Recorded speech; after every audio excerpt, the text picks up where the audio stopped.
It's been a while since I've been in here with you guys, but it's been a whirlwind. Came out of the submarine, getting dropped into recruiting and the winter conditioning program, which has gone really well. Really excited about where our players are at physically. The first part of playing football and being a good offense is being in good condition. So made a lot of good headway so far to this point.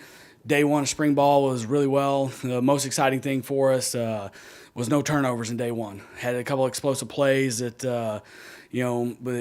that we need to continue to as part of our plan to win. But taking care of the football, doing those things, making and operating the way we want to operate, we were pleased with that part of it. And I'll open up for questions now.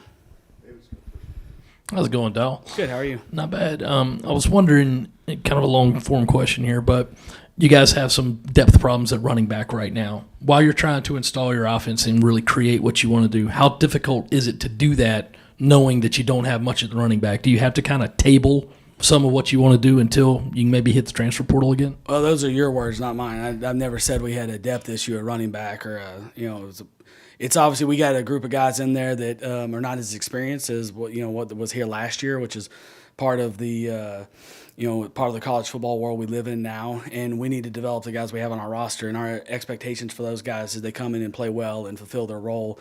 We are still in the there is no depth chart right now. The players are going to create the depth chart with how they play, not the coaches. Like they determine themselves, like how they play, how their winter workouts went.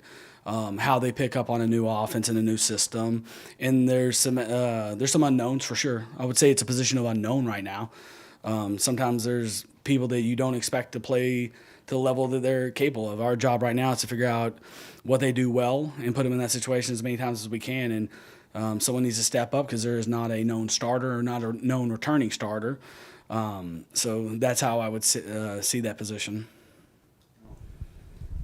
Kind of sticking with the positional theme, but it's center. You're replacing, obviously, a guy who was here a long time with Derek Douglas. Kind of where is the center position right now? Same thing. There is no set depth chart. We're playing multiple guys. The key to the offensive line is you've got 5 guys that are playing, but you got to find out your best 5. And the other thing is you have to have positional flexibility to be a backup. And sometimes you're going to get some reps at center. The next day you're going to play guard. We're going to find out who can do all that stuff. Like it's so day one. We're not in pads yet, so for us to even comment on that right now is not fair to our players or to our position coaches. Hey Dale, first time meeting you, Mike Uva, Gamecock Central. Nice to meet you. Going through the process when you're installing a new offense, what has that process been like? And obviously there's some guys that were here last year trying to use maybe some things that were some to their strengths, and then at the same time too, just trying to implement the goal that you have with this offense. Yeah, the hardest part is as you go through practice is like giving them enough. Like your playbook starts like this, and then as you figure out what your quarterbacks are good at in the offensive line, and then the skill guys, you shrink it down at some point. You start to change the presentations of things and do things. You want as many same as concepts as you can get, and so the techniques are similar and have plays off plays. So it's the biggest challenge as a coach is not building a playbook. It's building a playbook that fits your players, and you can't be stubborn. It's hard not to be stubborn sometimes as a coach because you're like, I want to run this play, and we had a ton of success running this play when we had Chris Johnson or Frank Gore or Kenyon Drake or some of these players we've had in the past. Or I want to be able to pull with Kyle Long or Josh Sitton, and maybe our guards don't do that well, or maybe our running backs have a different skill set than we've had in the past. So it's finding a system and building it of things that we do well here. And so it takes a ton of work and reps to figure out what guys, like what they do well. And then you'll see flashes like day one spring practice, like, hey, he might be good at this. Let's give him more reps at this. And it also takes some time to figure out, doing something. Was it a one-hit wonder, or is this a song we can learn by heart? And so there's a huge process I think that really good coaches are good at is finding their system, and it changes, and they're not stubborn, and it's fluid and it moves, and as fits your player strengths. Hey Dal, to carry on getting some looks at running back, and obviously one day and non-pads isn't going to tell the whole story there for you, but what have you seen from him on film, and what makes you think that he could potentially be an effective guy at that spot? Yeah, the second part of your answer is because how I answered the first question, wasn't it?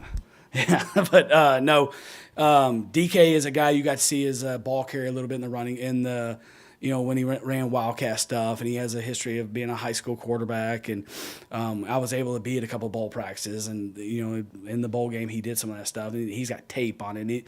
We know he's a good runner, and it is a position of unknown for us at this time, and we're looking for someone to separate themselves from the pack. And so for us, it was a chance to get a good player, an opportunity to earn a spot and earn a role, and see if it's a fit for him. Shane shared with us yesterday that a new offensive coordinator has to, really jive with his offensive line coach. And he mentioned that y'all went on a recruiting trip together with Lonnie, and he gave you two some time on the plane just to kind of talk and get to know each other. Yeah. What was that conversation like? What stuck out to you about him and made you feel like that was going to be a really good fit? I was. It's a really important position. Sometimes I think in the NFL you see these. That's my experience, so I'm going to reference that a lot. These offensive line coaches are. They're very well paid. They're very well respected. Everyone knows who the top 10 or 12 offensive line coaches in the NFL are, and some people would say it's more important. That hire is more important for an NFL head coach than the coordinator hires, because they coach the biggest group on the field. There's 5 guys that play at one time, and there's a lot of moving parts. So when Coach, obviously the head coach Adkins, who has a wealth of experience and is so knowledgeable and done so many good things in his career and recruited so many good players, when it came to be completely honest, like when he brought up Coach Teasley, who I'd never met, it made me nervous, to be honest, at first, because I'm like, okay, I've never met him. This is such a big big part of the offense, and having a guy there that you can trust and can work through problems and has to be a problem solver. So we're on a recruiting trip, and coach is like, hey, I want you to speak to Coach Teasley, and we're on the school plane, and there was 4 or 5 of us together, and I think Coach Wright was there, and Coach Stepp and Coach Beamer, and they sat in the front and left Coach Teasley and myself in the back to have just a chance to talk, because you want to make sure it fits philosophically. And I told you guys in my opening press conference, people don't buy what you do; they buy why you do it. And to me, it was a big thing, and I want to know how he sees things. And I wasn't going to spill, like open myself and say, hey, this is what I like, so he could sit there and say, yeah, I agree. I wanted to ask more open-ended questions, like philosophically, what if you could build a run game from scratch, and it was up to you completely, what would it look like? Because I'm not going to sit there and say, hey, I want to run power and counter and be in 2-back and 13 personnel or whatever it is, and have someone agree with me. So I tried to ask as many open-ended questions as I could, so I could understand what he believed in, and see if it could mesh how he believes in 5-man protections and 6-man protections. And there's a lot of ways to do it, and there's one's not right and one's not wrong, but you want to have a match philosophically that way. And it's never, the marriage has to be right. There's never a perfect marriage. There's always ups and downs, and you learn and grow as you go through things. So for Coach, like right off the bat, Coach Teasley and I, with the way he talked, and he had experience with the Ravens and spent some time there. And so some of the stuff protection-wise, and like we agreed philosophically on that. And I saw a guy that could think on his feet. And that's important, because in the game, you can't wait till halftime to make adjustments. You have to make adjustments after the first and second and third series. Like, the game's constantly moving. How are they playing us? How are you going to adjust? And you need a guy that can process a lot of information quickly. And another part of this in college football is, can he be a great recruiter? Like, is he going to be a guy that's going to that kids are going to want to come play for? And I think that you're going to see in due time that he is going to be a great recruiter. He's going to be a huge asset for us that way, because I think he's going to sign some of the best players in the country for us. And on top of being a good coach and being able to inspire, teach, and motivate the current players. Dell, when you look at the quarterback room, I mean, I know you got Spencer at the top of it, but Yeah. when you look at sort of developing the rest of the guys, obviously it's a little bit of a how do you kind of play the game of developing guys, trying to develop guys over time? Obviously, the transfer portal is a whole other layer to this, but I guess what goes into that from your side of things as far as developing some of those younger guys like Lenore's, Tanner, whoever it is, and while also sort of not wanting them to transfer or anything like that? Yeah, I think number one is being honest and transparent with them, is because they need to know where they stand on every day, and you need to know where your stock's at after each practice. To me, the evaluation process started in the winter workouts, and I told the group today in front of the whole offense, we talked in front of the whole team, like our vision for each position, and that starts with everything you do matters here, and everything you do counts. So the winter workouts were a big deal, because I want to see how people interact with their teammates. I want to see how they lead. And there's a lot of different ways to lead. You can lead by example. You can lead by being vocal. So to start without spring practice, any spring practice, you have to set, like, there's no depth chart, but you have to set an order of rotation. So Lenore Sellers had a great offseason. So he got some reps that maybe a freshman wouldn't get all the time because the way he worked, the way he competed. He's a very quiet kid. He leads by example. He's always here. He's the first one in the mornings, every morning. He's the last one to leave when we do our winter workouts. He's out there under the lights by himself, and I'm sitting in my office watching him throw. And that counts to me. That matters. And that doesn't make him going to jump people or be the 3 or the 2 or the 4 or whatever it is, but, like, that's earned.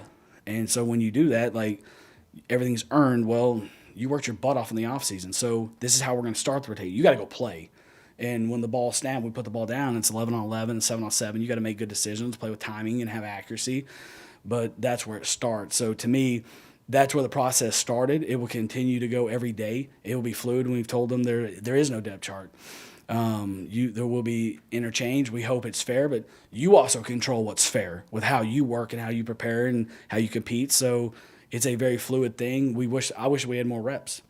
Like I would love to have 36 reps for each guy, and then make the evaluation process a lot easier. But you have to think. Coach Beamer has to think about the team, and he's thinking about wideouts and DBs and soft tissue and what's best for us at that moment. So it's hard to say. There's so many little things. It's not just about playing. Like, all the other stuff gets you into the rotation. You got to go play well. And so it's gonna be 15 days now, 14 more of scrimmages and team periods, and it's also how you lead and how we see. There's also, to be honest, like, there's projection versus, like, how much better can this guy be with more reps versus do we have a guy that might not improve as much? They may be more of a finished product. So it's very fluid, and there's going to be a lot of tough conversations between us and the quarterbacks and Coach Beamer and myself and the offensive staff, and we're excited about it because we've got some talented guys and great leaders. I think I might have said this to you one-on-one. Luke Doty is a guy that I have an extreme amount of respect for.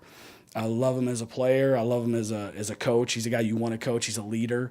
He's a great sounding board for Spence. He helps. So he asks some questions that if, like, Spence has, like, focused on something else and he knows that Spence needs to know something, he'll ask a question. So because he knows Spence needs to know it, and I think that's what a good teammate does. And he has been really impressive to me as a teammate and a person. He's a guy that I don't know how much you guys talk about guys because I don't read what you say, or I wouldn't be so nice to you probably. But he is a guy that deserves a lot of credit for being a great teammate and a great leader on this team. He's not going to be the starter most likely. I mean, we say there's no depth chart, but Spencer Rattler is going to be our quarterback, as you guys know. But, like, he's also pushing and helping Spence get better and pushing him as he goes because he's trying to put good stuff on tape as well. So when he gets his opportunity, he's ready to play as well.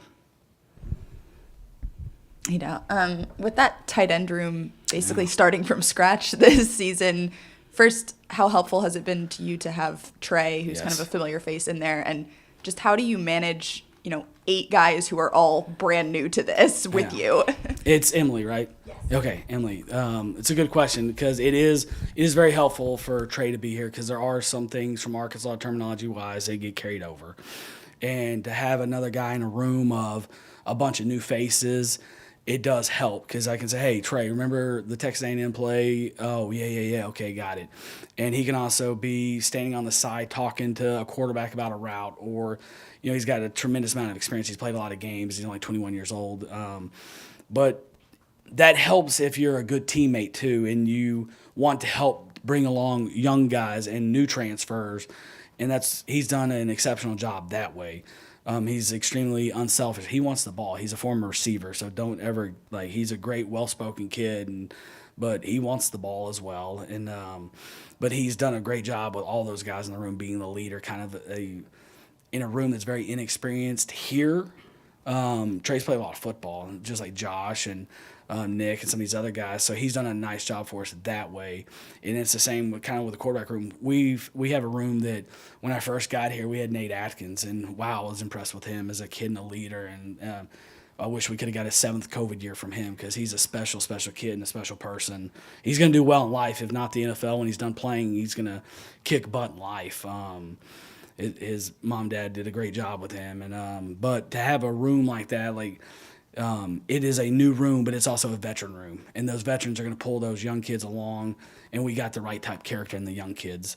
They work hard, and they're always together, and they're grinding together and those things. And it's difficult because we got, I don't know how many we have now, 5, 6, 7 in that room compared to 1, and there's not enough reps to go around. So we got to be smart how we script and the usage of tight ends to make sure we see all those things because it's going to be like the backup quarterback position. It's going to be a very intense, drawn out process to find out the 1, 2, and 3 and the 4 and figure out if guys are redshirting or how they play on special teams. That'll be an aspect of it as well. Dowell, when you come in as a new coordinator, I mean, I'm sure you have some ideas, but is it a blank book that you just start adding plays? Did you take some from, plays that were left before, some things that, other coaches said maybe you should do this? Just what is the process of putting together your playbook? It's all those things you just said, and I've sat in that office when people were at home and my family's back in Fayetteville, and I'm like, well, we could do this. But then Spencer knows this, and Juice knows this, and X knows this, and AB knows this. So why would I change that when I can just learn that? And it's one new coach when there's 4 other position coaches here. It's an internal battle sometimes because I know something as something. The one thing that did help us is Satterfield had a background with Joe Brady, who came from New Orleans, who I also worked for Coach Payton long time ago before I had gray hair and all the things on my first job in the NFL in 2005. So there was 50-60% of the vernacular I knew in the passing game already. But there was also things I've learned and studying over my last 18 years of coaching that I wanted to implement. And then all that stuff is awesome, but the uncertainty comes from do we have guys that are what are they good at? And so that's the flow of being trying to make decisions right now is trying to figure out what to keep, what to bring, what to add, who's it. It's easier for me to learn than it is coaching staff that existed with players that existed, knowing that there's certain things that need to improve. And so that's been, and we have a really good staff of good people, not to mention, Coach Beamer, people, I don't know that people talk about this enough, the fact that how many Heisman Trophy quarterbacks he's been around and seen. He was at Oklahoma when they were bringing guys and getting them ready to play in 1 year, and he was with one of the best offensive coordinators in the country and the head coach, Lincoln Riley. So even the stuff that he has thoughts on, and he pulled me in one day and was like, hey, just no rush, but when you get a chance, come in. That's kind of how Coach talks. And next thing I know, I'm sitting there for 2 hours watching Oklahoma cut-ups, and it was awesome, and it was great. And I'm like, oh, that's a cool play. That's a cool play. Okay, how does this fit us? And does this fit us? But then you walk in the QB room and you're like, hey, Spence, what about this? He's like, oh, yeah, check out the Kansas State game. We did this and we did this. I'm like, all right, I'm getting double teamed right now with some of this. But it's also there's some common. I knew a little bit of the language. Coach Beamer and Spencer can speak the same language on some of this stuff, and there's a lot of good concepts a lot of people are doing. So it's also continue to evolve because you want to put some thoughts together, put ideas together, but you also want to study what's going on in college football as well, and studying what's going on in the NFL, just studying football at the high school level, all levels. So it's just a constant grind, which is great for new coaches because your family's in a different state and you can stay here till 2 a.m. and show back up at 5:30 and you don't feel like, I've got 4 kids, my wife's at home, trying to get them to school and make sure they're doing things the right way. It's call them on FaceTime and I can stay up here as long as I want. Now they're in town now and they've moved here, so now I have to go home at normal hours.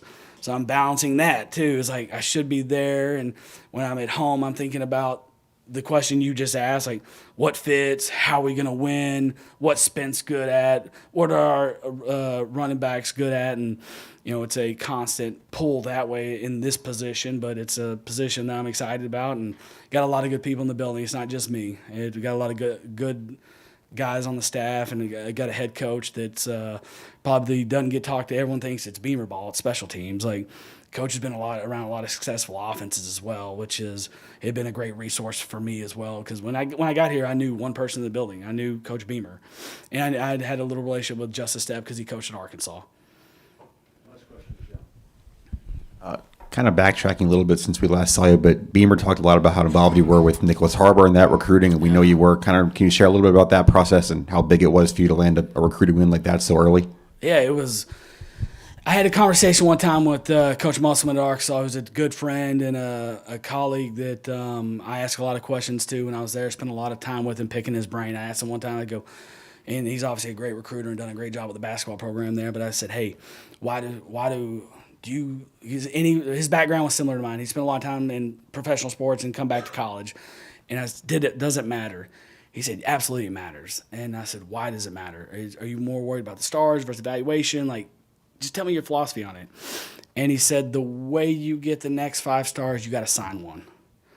And when you get the number 1 athlete in the country, then guess what? Like, your phone rings a little bit more. And all of a sudden, everyone's like, wait, what's going on in South Carolina? Like, yeah, they beat Clemson and Tennessee at the end of the season, finished. And the head coach is super swaggy and seems really cool and be like a fun guy to come play for. But when you can land those type players, it creates interest and buzz about your program that makes other really, really good players curious. And you have to be able to get one of those guys before you start getting a lot of those guys. So I think it's put us on the radar with some guys that are really talented. That sometimes you battle for with the top programs in the country, just like we did with Harbor, and we're really excited about him. He's a great kid. He's a mom and dad did a great job raising him. Went to Lubbock, got to go watch him run track. Which we fly out there. We fly out there, and it's a 4-hour flight to West. And I'm from West Texas, so we fly out to West Texas. We watch him run a track meet. We're the only school that watched him run. It's like me, Coach Lucas, and Coach Wright. We stand there for 4 hours to watch him run 6 seconds. And it was when the gun went off and he took off, it was well worth it. Because you saw how special of an athlete he is to be that size and run the way he does. And then we stand there for 4 hours. We're calling the plane to make sure we can get out because the jet's about to get timed out. And we get to the airport, get to take off, and fly all the way back here to watch 6 seconds and stand there and watch him run for 6 seconds. And to be able to get a player of that caliber, that's why in recruiting, you got to spend so much time doing it because that stuff matters to people. Being the only school there matters to people. And it's how can you separate yourself and how can you create a brand that people, the really, really elite players in the country get excited about. Appreciate you guys.